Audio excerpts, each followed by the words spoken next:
నిజంగా ఎంత దారుణంగా ఉంది ప్రభుత్వం అంటే, మన ప్రభుత్వంలో మంత్రి సిదిరి అప్పలరాజు మత్స్యకార మంత్రి మన ప్రభుత్వంలో. ఈరోజు మత్స్యకారులను చంద్రబాబు నాయుడు ప్రభుత్వం ఎంత దారుణంగా హింసిస్తూ ఉంది అంటే, చిన్న ఎగ్జాంపుల్ ఆ సిదిరి అప్పలరాజు కథ వింటే. సిదిరి అప్పలరాజు కొడుకు 18 ఏళ్ళ పిల్లోడు. సిదిరి అప్పలరాజు డాక్టర్, పలాస ఎమ్మెల్యే, మంత్రి, ఫిషింగ్ మంత్రి మన ప్రభుత్వంలో. సిదిరి అప్పలరాజు కొడుకు 18 ఏళ్ళ పిల్లోడు బైకు తోలుతా ఉండి, కర్మవశాత్తు బైకు తోలుతా ఉండి ఎవరిలో గుద్ది బైకు తోలుతా ఉండి ఒక మనిషి చనిపోయాడు. యాక్సిడెంట్లు అవుతూ ఉంటాయి, చేసింది నేను కరెక్ట్ అని నేను చెప్పను. బట్ ఆ పిల్లోడు 18 ఏళ్ళ పిల్లోడు బైక్ తోలుతా ఉండి ఆ పిల్లోడికి ఏం తెలుస్తుంది? ఒక్కొక్కసారి జరుగుతాయి. జరిగినప్పుడు నువ్వేం చేస్తా ఉన్నావు? ప్రభుత్వం ఏం చేసిందో తెలుసా? ఆ సిదిరి అప్పలరాజు కొడుకును మర్డర్ కేసులో హోమిసైడ్ సెక్షన్ పెట్టి ఇరికించాలని ప్రయత్నం చేసింది. నిజంగా ఈ ప్రభుత్వం మానవత్వం ఉందని అడుగుతా ఉన్నా. చివరికి జడ్జి తప్పులు బట్టి ఏం సెక్షన్ పెడతానారయ్యా మీరు? 18 ఏళ్ళ పిల్లోడి మీద మర్డర్ కేసు ఏంది పెట్టడము? అరే యాక్సిడెంట్ అయ్యింది, తప్పు జరిగింది, అది మర్డర్ కేసు పెట్టడం ఏందయ్యా అని చెప్పి జడ్జు తిట్టి సెక్షన్ మార్పించింది. అంటే ఎంత దారుణంగా జరుగుతూ ఉందని ఆలోచన చేయమని అడుగుతా ఉన్నా. శ్రీకాకుళంలో జరిగినటువంటి సంఘటన దురదృష్టమైన సంఘటన. చాలా పేదవాడు, 3 పూటలు తినడానికి కూడా లేదు. ఒక ఓనర్ దగ్గర గొర్రెలు కాసుకుంటే నెలకు 5,000 రూపాయలు ఇచ్చినటువంటి వ్యక్తి, 42 సంవత్సరాలు, ఒక మెంటల్ డిజాస్టర్ అయినటువంటి వైఫ్, 2 పిల్లలు. ఏ రకంగా స్పందించాలి? నేను ఎందుకు జరిగిందని. యాక్సిడెంట్లు జరుగుతాయి, నేను అది విమర్శించదలుచుకోలేదు. ఎవరు కావాలని చేయరు, యాక్సిడెంట్ జరుగుతుంది. అందులో బాధ్యత కలిగినటువంటి రాజకీయ నాయకుడు నువ్వు. మొన్నటి వరకు మంత్రి పదవి వెలగబెట్టావు, ప్రతి ఓడి మీద విమర్శించావు. నువ్వేం చేయాలి? నీ కొడుకైనా నువ్వైనా ఎవడైనా తప్పు చేస్తే ఇమీడియట్గా పలానా విధంగా తప్పు అయింది, ఆయనకి వెళ్ళి హాస్పిటల్లో చేర్చి రక్షించాలి. పోలీస్ స్టేషన్కి తీసుకెళ్ళి ఇగో జరిగింది, మీరు చట్ట ప్రకారం action. That is leadership, that is political leader. నువ్వేం చేశావు? నీ కొడుకుని రక్షించుకోవడానికి అమాయకుడైనటువంటి ఒక త్యాడి అనే ఒక కుర్రవాడిని నువ్వు ముద్దాయిగా చూపించావు. సిద్ధార్థ త్యాడి. మేమందరం ఇంటర్ఫీర్ అయ్యేలా రాజకీయాలు చేయలేదు. నీలాగా ఇలాంటి అవకాశాలు వస్తే వెంటనే రాజకీయాలు చేసి జైల్లో పడేసి ఇష్టం వచ్చినట్టుగా ఇబ్బంది పడి మేమేం చేయలేదు. చట్టం తన ప్రకారం తాను చేస్తుంది. ఈరోజు ఇలాంటి దొంగలు ఉంటారనే, ఇలాంటి గొడ్డల పార్టీ ఉంటారనే చంద్రబాబు నాయుడు గారు మొత్తం డ్యాగ కళ్ళుతో రాష్ట్రం అంతా సీసీ కెమెరాలు పెట్టారు. ప్రతిదీ మీరు చేసేయడం, మా మీద తోసేయడం,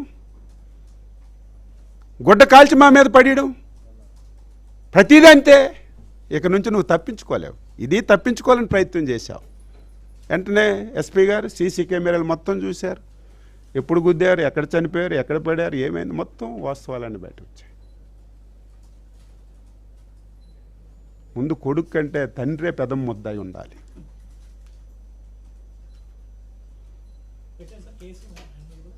నేను దాని జోలికి పోవాలి. చట్టం తన పని చేసుకుపోతుంది. చట్టం తన చనిపో దీనికి ఆన్సర్ చేయమంటున్నాను. నీ కొడుకు చంపేశాడు, కావాలని చంపాడని నేను అనడం లేదు. నీ కొడుకు డ్రైవ్ చేసినటువంటి మోటార్ సైకిల్ కింద చనిపోయాడు. నువ్వు పొలిటీషియను, మొన్నటి వరకు మంత్రి చేశావు, నీకు చట్టం తెలుసు. నువ్వేం చేయాలి?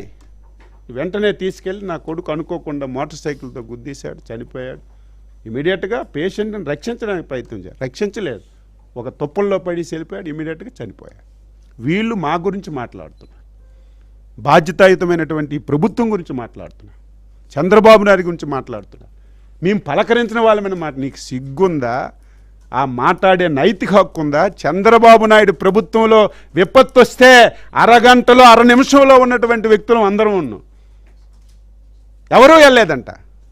ఏం కొండపల్లి శ్రీనివాసరావు గారు మా ప్రభుత్వంలో మంత్రి కాదా? 1/2 నిమిషంలో అక్కడికి వెళ్ళలేదా?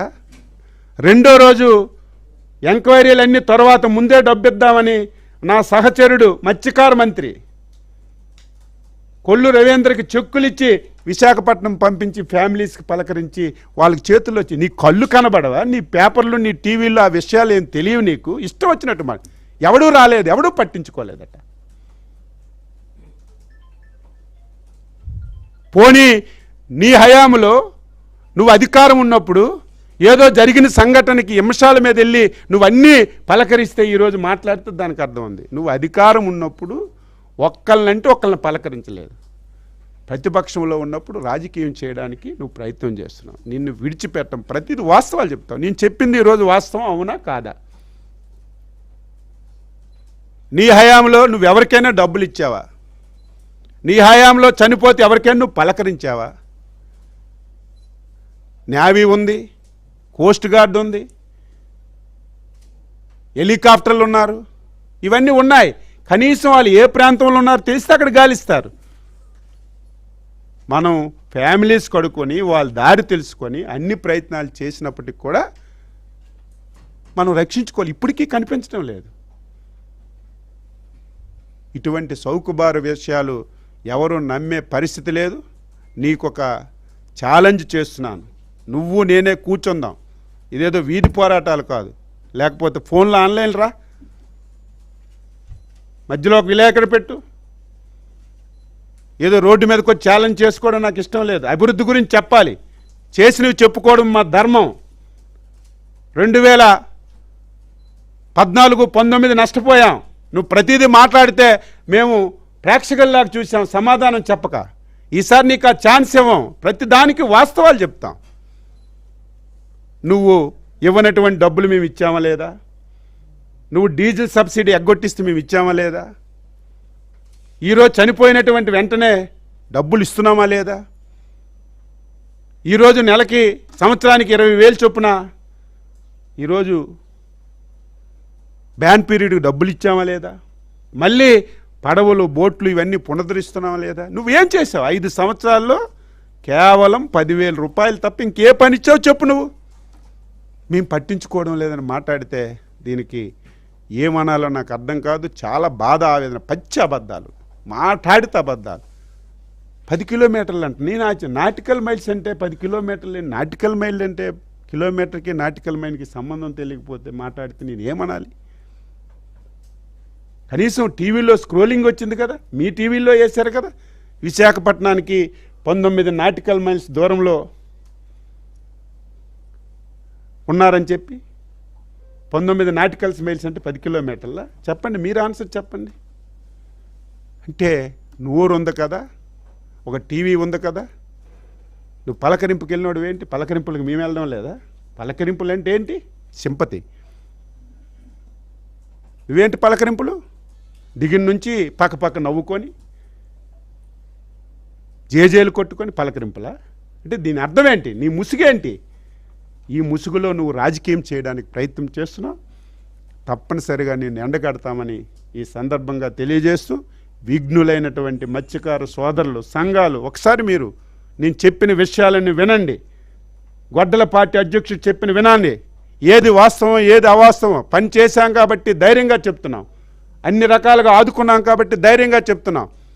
అచ్చెన్నాయుడు గురించి మాట్లాడే నైతిక హక్కు నీకు లేదు. అచ్చెన్నాయుడు ప్రతి దగ్గర ముందుంటాడు.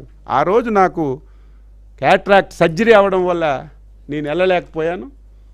అది కూడా కనీసం ఎవరైనా చెప్పుంటారేమో, అది కూడా విమర్శలు చేస్తే దానికి అర్థం పర్థం ఉండదు అని చెప్పి తెలియజేస్తున్నాను.